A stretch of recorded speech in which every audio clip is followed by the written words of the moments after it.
Join me in welcoming Samantha Connor. We'll just take 1 minute to set up her PowerPoint, but we're really glad that Samantha Connor could come and share with us what's in our Behind Closed Doors report. As at the time it was written, although we did try and get it out there, we know it was very much sort of disability sector that was looking at it, and we do need to make sure this is a whole of community response when we talk about abuse and neglect. So please welcome Samantha Connor. Just before we kick off, I'd just like to also acknowledge the traditional owners of this land upon which we meet, and our elders past and present, and acknowledge also that always was, always will be Aboriginal land, and also to acknowledge my beautiful friend Jane Rosengrave, who is from, yes, fantastic. And Jane and I have a long history together. We were on the Royal Commission Steering Committee when I was Vice President of People with Disability Australia as well. And so I've known Jane for lots of years, so it's lovely to see you in Perth. Yep, just go slideshow start. From the beginning. I'm laughing because Sam is a year younger than me and she's complaining about her eyesight. Fabulous. That's right. No, it goes this way. It's fine. Right.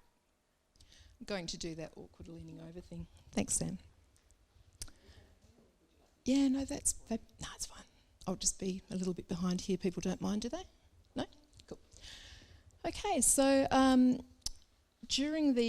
as Sam said, we aligned the project with the Senate inquiry into violence, abuse and neglect, which we lobbied for a number of years. You know, we really wanted to talk about disability violence, and especially in the context of policy, where we were developing policy that didn't actually work for Aboriginal women, for disabled women, and for a bunch of other people who didn't fit into particular boxes.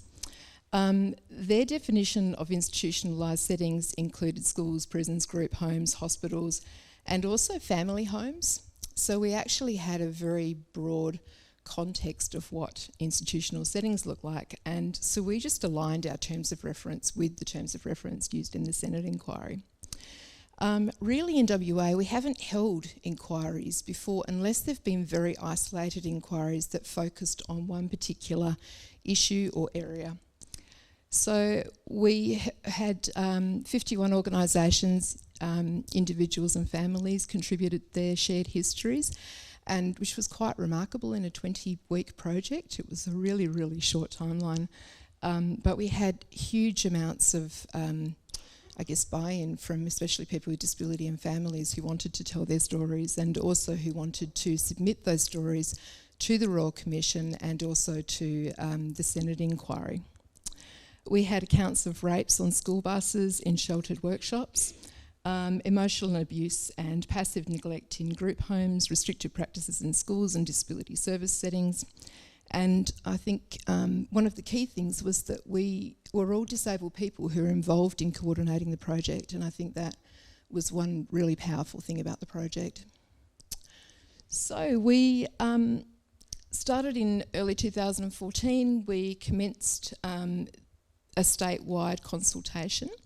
Obviously, because we were in Perth, we didn't manage to get out into the regions as much as we would have liked to, but we did do things like held a dob-in line, you know, which was really, really successful. We just opened up the phone lines, manned it with volunteers, and we had people who were ringing with their accounts of things that had happened, and it was a really, really successful thing because people could also be anonymous. So we had workers who were ringing and also family members. We conducted private settings. Mr. Ben Keeley was then a psych student and is a talented interviewer. He was great, you know, interviewing people in a way that people felt comfortable, and some of the stories that we heard were actually really harrowing stories. We also held some public and private forums. We partnered also with United Voice, which is a union that supports predominantly people who work in the sector. And we held some forums which included people like Graham Innes, to just talk about what we'd found out so far and, what we thought we needed to find out. We also conducted a number of surveys, and we did a research and policy audit which was focused on prevention, identification, response and justice for victims. So the 3 people who were involved were Ben Keeley, myself and Dr. Amber Arazi, who is a fabulous researcher and also a disabled woman. And it was a really great team, I think, in terms of working together and managing to engage with people that we knew from, I'm also a carer as well as a disabled person. And so we had so many people who were really willing to actually give their stories, and Amber's research really informed the way that we were going as well.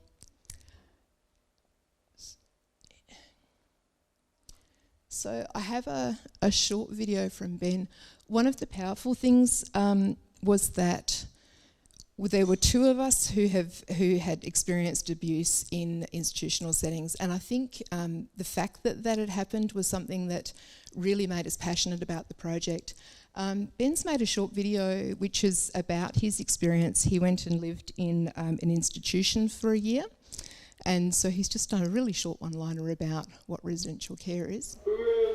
Residential care is basically where you live with a group of people with different needs and disabilities and capabilities, and you're all in one center. It's like to use an analogy. It's like Bill Driver, but without the camera. So Ben's saying it's like Big Brother in institutional settings but without the cameras. That's something that we found very strongly speaking to people who were living in institutional settings, that what we would regard as the small issues became really, really big issues. And so people weren't able to focus on the big issues because what we would regard as the small ones became so overwhelming that it really was like the Big Brother house. So our key findings were around several areas. We had institutional settings, overwhelmingly, that people with disability are more likely to be abused when segregated and isolated. They're less likely to access complaint mechanisms, and there's issues like fear of retribution, which came through very strongly. If you complain, that you could lose the place that you live. If you complain, then your child could be kicked out of school, those sort of issues.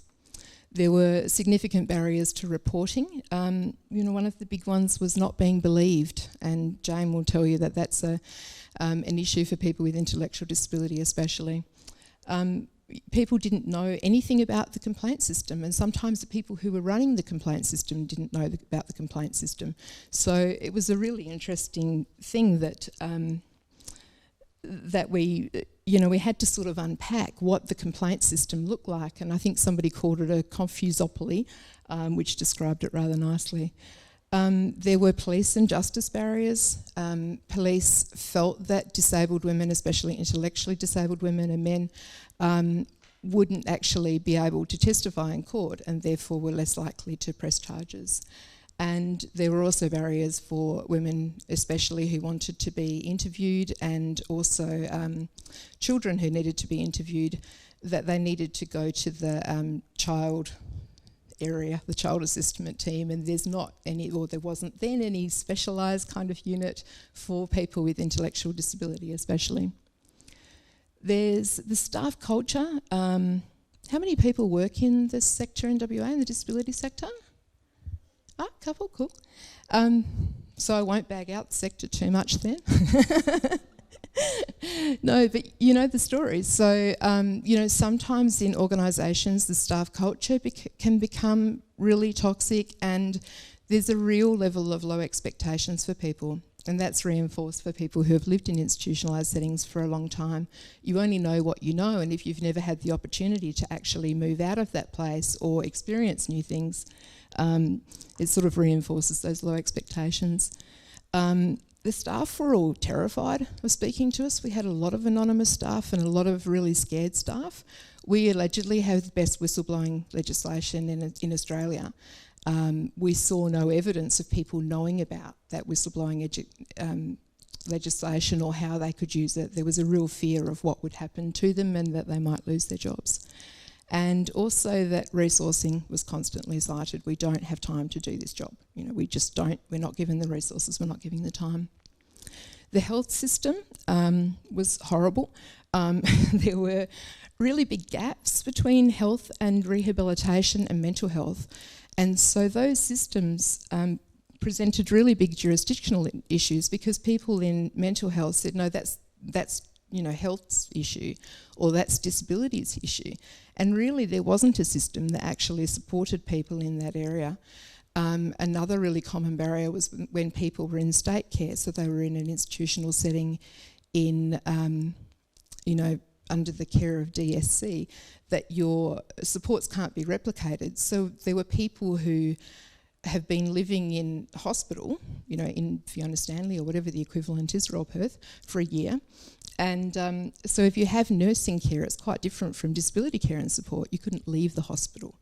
You couldn't get your lunch from the fridge because there's a hospital policy that you can only eat the food in there, and the nurses are forbidden to give you the food out of the fridge. So there were some really key issues there for people where there were these very oppressive regimes.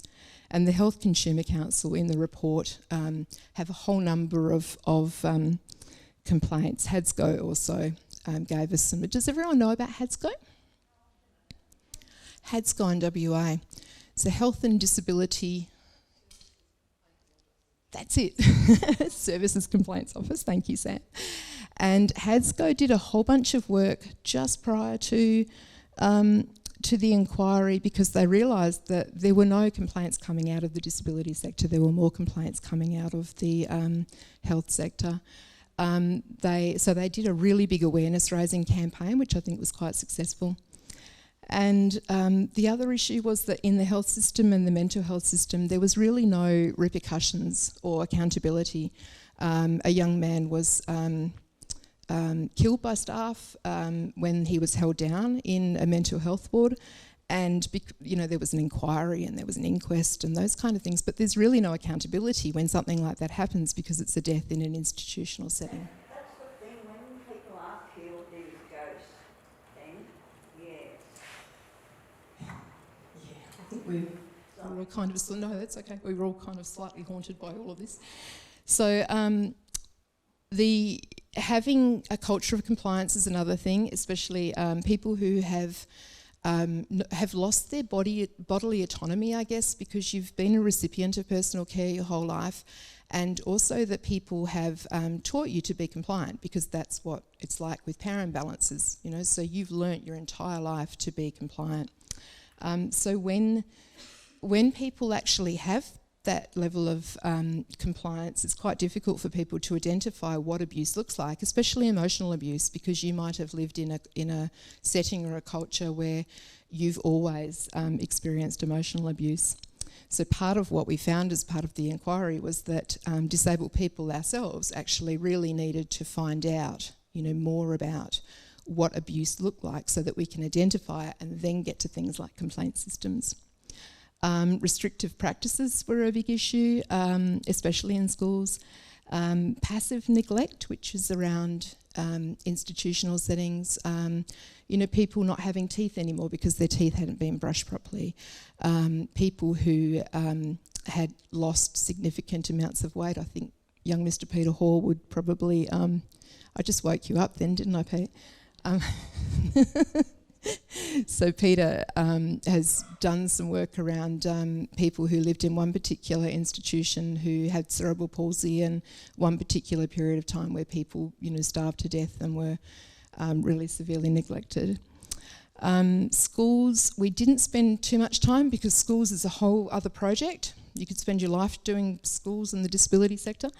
So just a bit of that, it was Yep. discovered that that organisation was using cameras in their home as well, without declaring it to clients. And we explored some of those issues around things like cameras and taxi cameras and privacy legislation and all those kind of things, so it was quite a big, difficult project to map. Special schools were disproportionately represented, but we found out some interesting things, that some of the mainstream schools have padded rooms, which they use as time-out rooms. And they're usually called things like a sensory room, which sounds quite pretty and fun. And one's pink. There's a pink padded cell at one of the mainstream schools.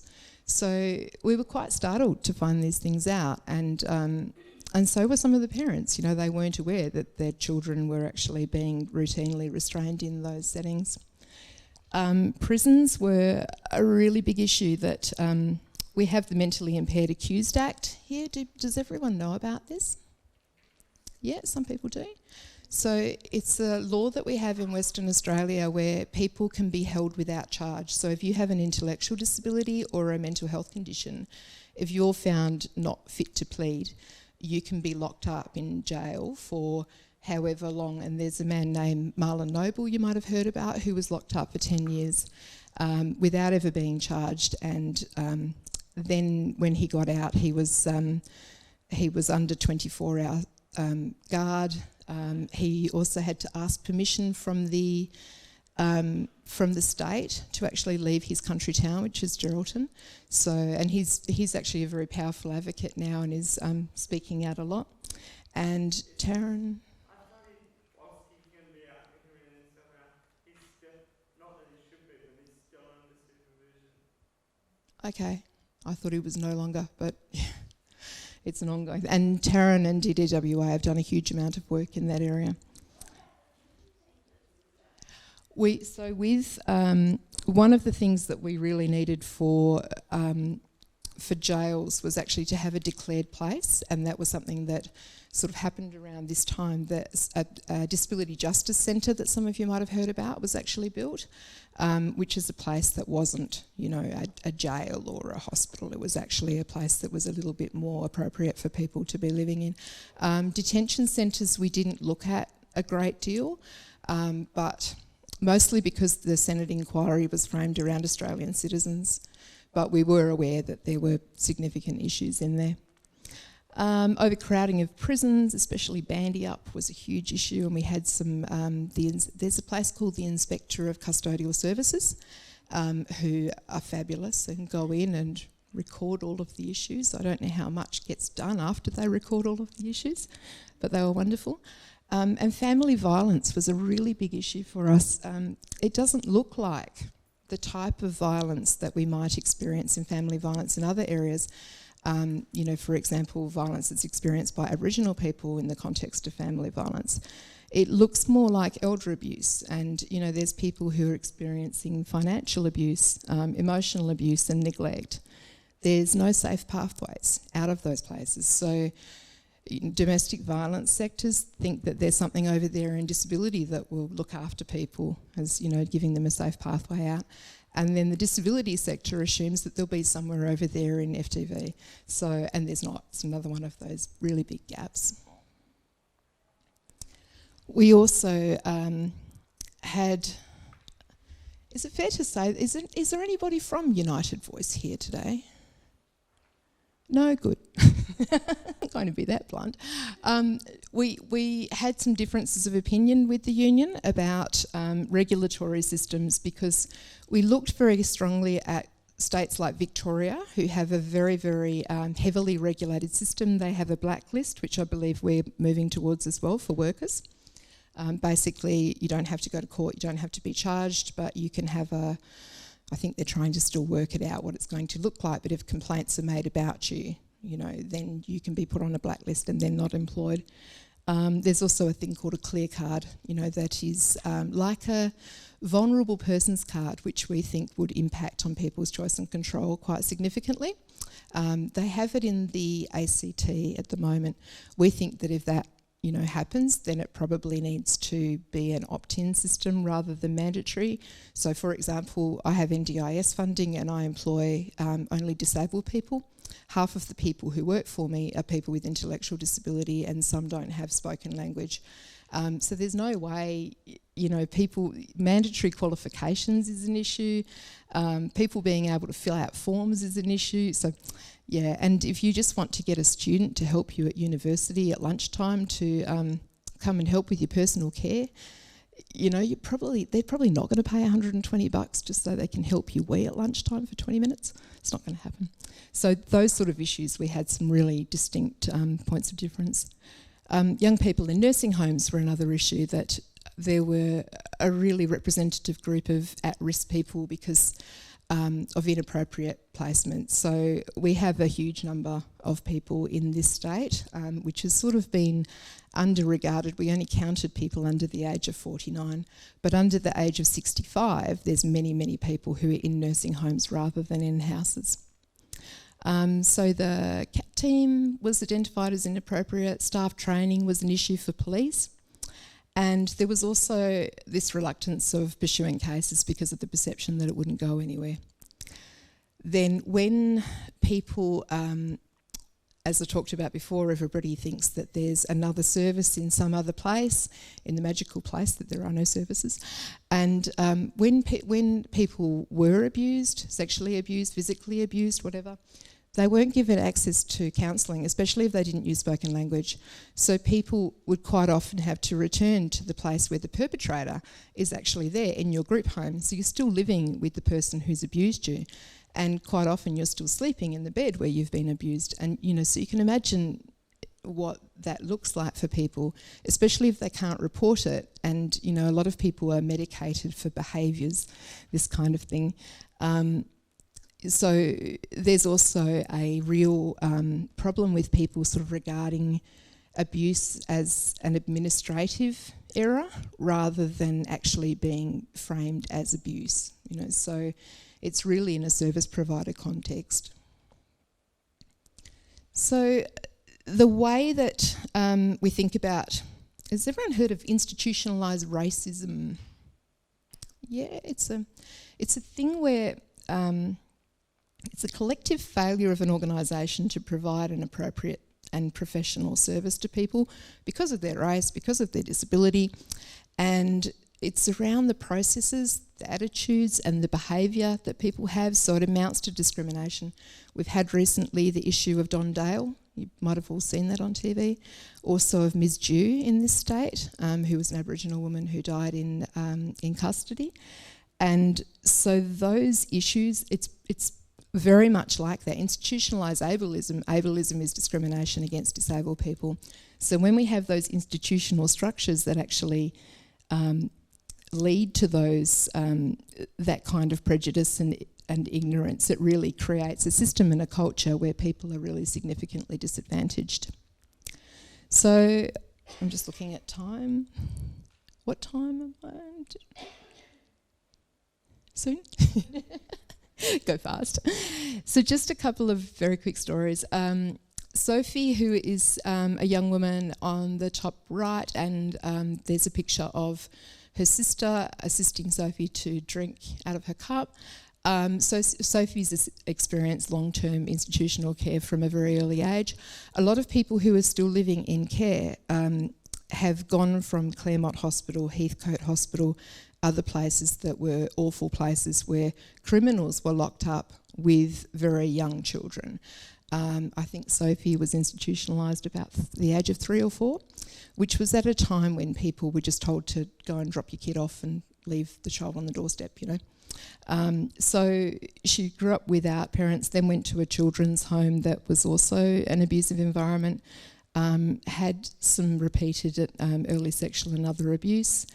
And Sophie has given her permission, by the way, to tell her story and told it openly through this inquiry. Sophie was assaulted, her sister believes. It's unresolved, but in state care where her neck was broken. And so she sustained a physical injury. And she's recently done some fabulous advocacy around gendered caregivers. She thinks that she should have the right to choose the gender of the person who's caring for her, and predominantly the people who were caring for Sophie were men. So she did some public advocacy, and I think that's changed in the place that she's staying. Yeah. There's also, I guess the person who was kind of the talisman for this project was PWdWA. We didn't meet her. She died 2 years before this inquiry. And Peter was a woman who experienced long-term institutionalised abuse, also was institutionalised at the age of 9, also experienced repeated abuse, also had a spinal cord injury and became a paraplegic. And there was just this repeated trauma where Peter was no longer able to access medical care because when people touched her, she would completely not be able to deal with it. And on the one occasion that they wanted to take her into hospital for surgery, she actually was so distressed that she had a heart attack. And so she died. She had an absent family structure. And we find that a lot of people who are in long-term institutionalised care, people don't know about them. So Peter died at Greylands, and she died probably of a toothache. She started screaming on Christmas Day, finished screaming when she died, so 5 days later. And so people just kept administering medication, and and part of that is not having anybody in your family except for paid supports. I'll knock this off just after the slide after next. So, what was that? Whoever that was, Peter? Oh, the quad centre, yeah. I had to include it because it's so much fun. Sorry, anybody who works at the quad centre.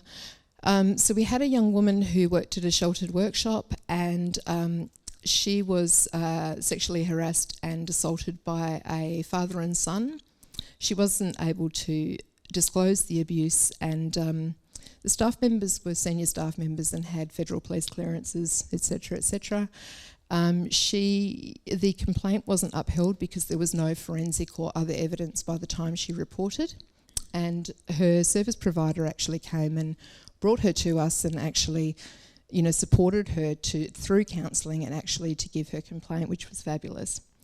And she felt that police didn't try very hard. The employees were dismissed and they weren't charged. And the last that we were told was that the father of the two was working at a primary school.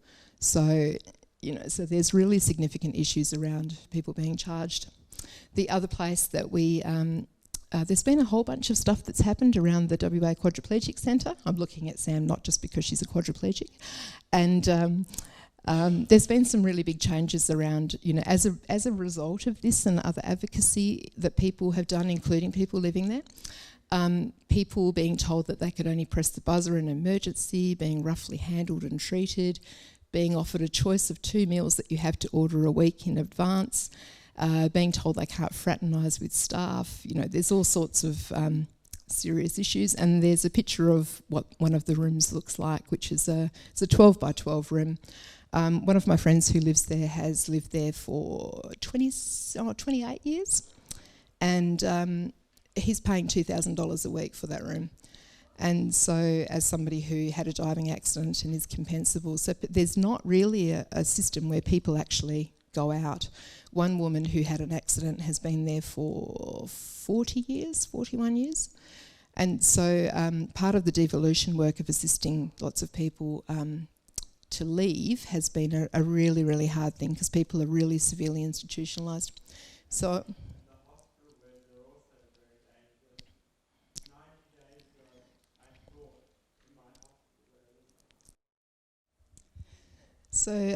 that's kind of an example. One of the great things about that is that's the first thing that Greg ever did in terms of advocacy. He spent 18 months in bed after that incident, and I think he was mostly outraged because he's actually a plumber. So the irony of being burnt by a faulty system. Yeah, so because of pressure sores, because of his sorry about not audio describing that, Zol, but I guess the only bit that isn't actually described in that is just that Greg's hand is heavily bandaged during the thing. So look, we'll get this sent out by Sam, because there's just a couple of things on here about ecological models, but other than this, and also the recommendations, which you can read in the report, I just wanted to note also that there's,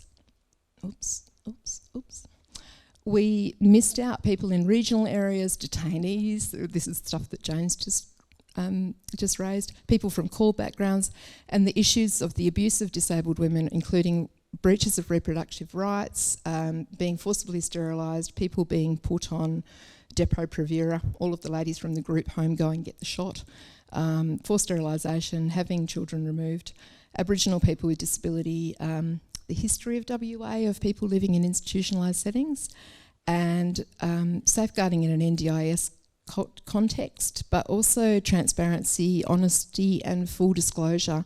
So I think that's one of the really important things that we need to do in WA, is start to have really open and honest conversations about acknowledging the faults that we've had to date, so that we can actually look at what's gone wrong and then address it for the future, and especially in the brave new world that is the NDIS, whatever that looks like in WA. Alrighty, I'm probably over time, I'm sorry, Sam.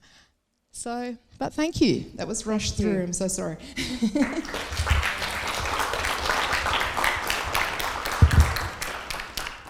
Thank you very much. We really appreciate. Sam did a lot of work in that project and has done a lot of work unpaid and outside of that project to raise the issues of abuse and neglect of people with disabilities, and we really appreciate all the work that she's done in that area. Please give another round of applause.